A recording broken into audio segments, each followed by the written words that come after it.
What's up, you guys? Godzilla Fan Freak coming at you today with another figure review. And today we are going to be taking a look at Kamen Rider Kuuga, a new kind of property to see on the channel here. I've always known of Kamen Rider, but I never really dived deep into Kamen Rider because that is a huge rabbit hole, kind of like Ultraman in a way.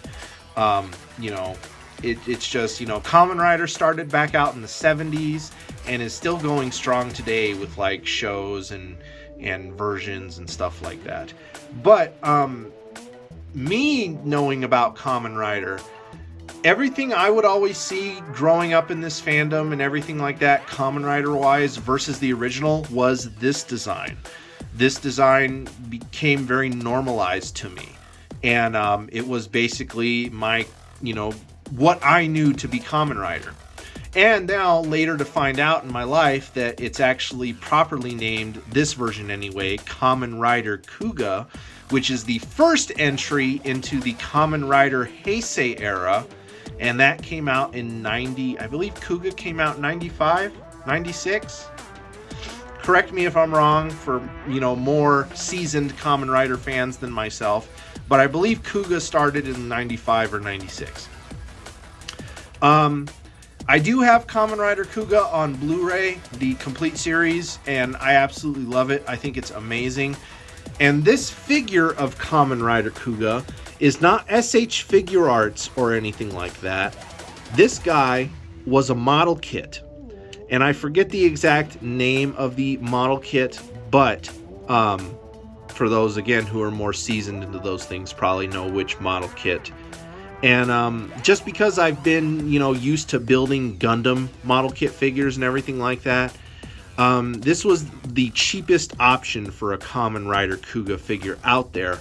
And I figured it's a nice, a nice cheap way to add him to the collection. I just got to put him together, which wasn't really a problem. He was actually a pretty easy build, not very difficult at all.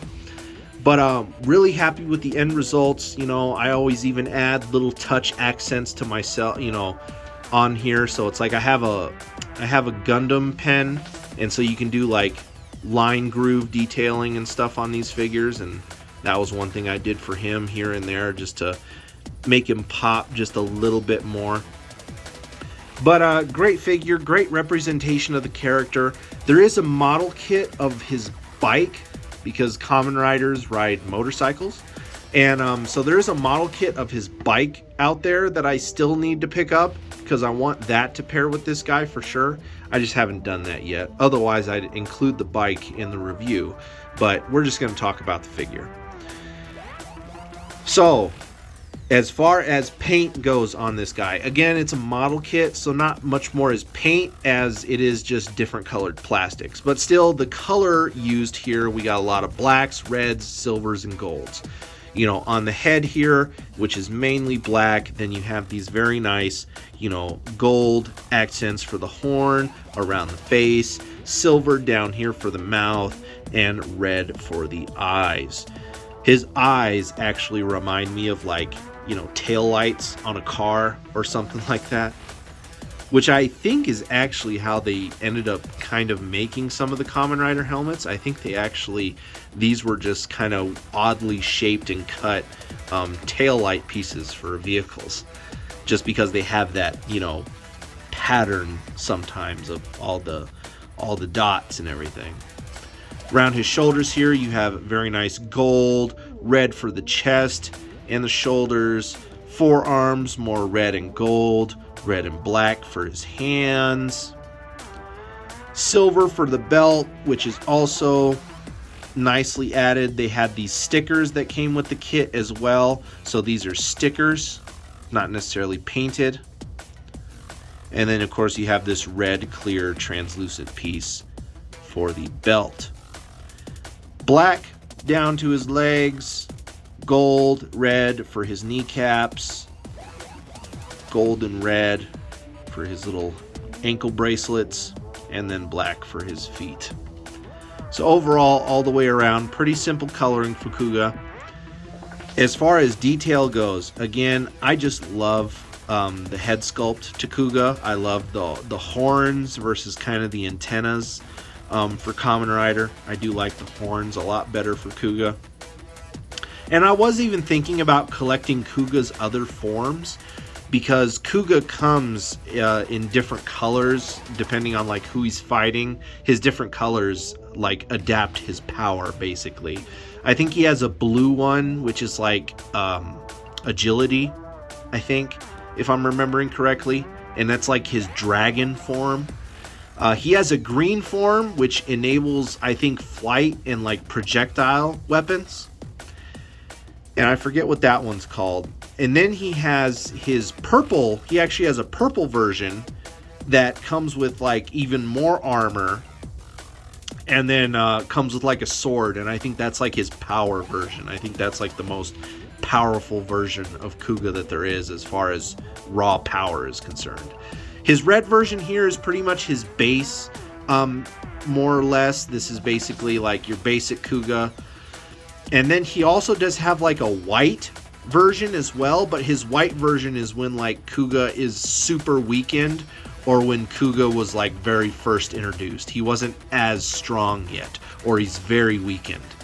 So there are different color bases to Kuuga depending on how he's fighting. I was thinking about collecting all of them, but then I was like, you know, one Kamen Rider Kuuga in the collection's enough. I don't think I need every color, but I definitely want the bike still, so I definitely want to pick up his bike. But again, detail wise, kind of got away there. He has all of the, you know, ancient markings etched in to like this piece around his shoulder and collarbone. You know, you have all of this detailing up here in the mouth, which is again brought up by using my Gundam pen. You know, creating these lines really makes these pop a lot more. You got all this muscle detail, you know, more really hard to see, but they are etched in to his sculpt. You know, more of those markings, which I could have went over with the Gundam pen, but the Gundam pen is fine, but these are super, super tiny, and it's not necessarily that fine. I cannot get that to focus for the life of me, but you guys can kind of see it in there. Belt, nicely detailed. Again, even looks like a spider web right in the very center, which is kind of cool. Smooth pretty much overall, not anything crazy, you know, very nice, you know, kneecaps or knee pads, whatever you would want to call them. Just still a very nicely sculpted figure, just those very small fine details here and there that really look cool. Again, I really do love the eyes, even though they look like car tail lights. Articulation on this guy, even though he is a model kit, he pretty much has the same range as like an SH Figure Arts figure would have. So it's like the head you can tilt side to side, you could look about that far up, you could look pretty far down. On his chest, he can rock back and forth with like an ab crunch and rotate left and right. At his shoulders, do have nice rotation. You can move them up, down, pop them a little more further down for a little more range of motion. Elbows, and he does have bicep swivels as well, but elbows are nicely double jointed. Works really good. And then at the wrists, his hands, which he has different hands, but I won't switch all of those out. You know, kind of use your imagination. They're more punching, grappling. He has a thumb up hand because that's kind of Kuuga's, one of his signature things is thumbs up. So that's why I have that stuck on him. But his hands can rotate and kind of, you know, bend ever which way. No real waist joint or anything like that. Again, his rotation is all up in his torso. Nothing rotates down here just because of the way the belt is and how all of that was pieced together.